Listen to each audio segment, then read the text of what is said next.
നമ്മൾ ടി വിയിൽ കാണുന്ന എല്ലാ ജങ്ക് ഫുഡ്സും പരസ്യത്തിൽ പറയുന്ന മാതിരി പഴങ്ങൾ, പാല് അങ്ങനെയുള്ള നാച്ചുറൽ ഇൻഗ്രീഡിയൻസ് മാത്രം ചേർത്തുണ്ടാക്കുന്നതല്ല. ഡെയിലി നമ്മൾ കഴിക്കുന്ന ഏത് ഭക്ഷണമാകട്ടെ, ന്യൂഡിൽസ്, ജ്യൂസ്, ബിസ്ക്കറ്റ്, ഇതുപോലുള്ള എല്ലാ സാധനങ്ങളും പല കെമിക്കലുകളും ചേർത്താണ് തയ്യാറാക്കുന്നത്. നമ്മൾ വിചാരിക്കുന്ന മാതിരി കുട്ടികൾ ഓരോ ഭക്ഷണവും കഴിച്ച് അതിൻ്റെ സ്വാദ് ഇഷ്ടപ്പെട്ടിട്ട് വീണ്ടും വീണ്ടും ആവശ്യപ്പെടുന്നതല്ല.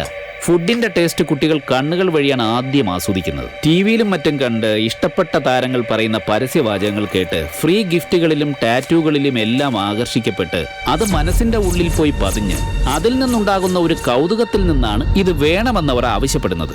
ഈ പ്രോഡക്റ്റുകളിൽ കളറിന് വേണ്ടിയും ടേസ്റ്റിന് വേണ്ടിയും കേടാകാതിരിക്കുന്നതിന് വേണ്ടിയും ഒക്കെ പല കെമിക്കലുകളും ചേർക്കും. എന്നാൽ ചില കമ്പനികൾ അധിക ലാഭത്തിനായി ഇത് കൂടുതൽ ചേർക്കും. കുട്ടികൾ ബ്രെഡ് മാത്രമാണോ കഴിക്കുന്നത്? ജാം കഴിക്കും, കൂടെ ന്യൂഡിൽസ് കഴിക്കും, ബിസ്ക്കറ്റ് കഴിക്കും, ജ്യൂസ് കുടിക്കും. ഇതിലെല്ലാം വേറെ വേറെ കെമിക്കൽസാണ് ഉള്ളത്. ഇതെല്ലാം കുട്ടികളുടെ വയറ്റിൽ ചെന്ന് കൂടി കലരുമ്പോൾ അത് നല്ലതാകുമോ വിഷമാകുമോ എന്ന് പ്രത്യേകം പറയേണ്ടതില്ലല്ലോ.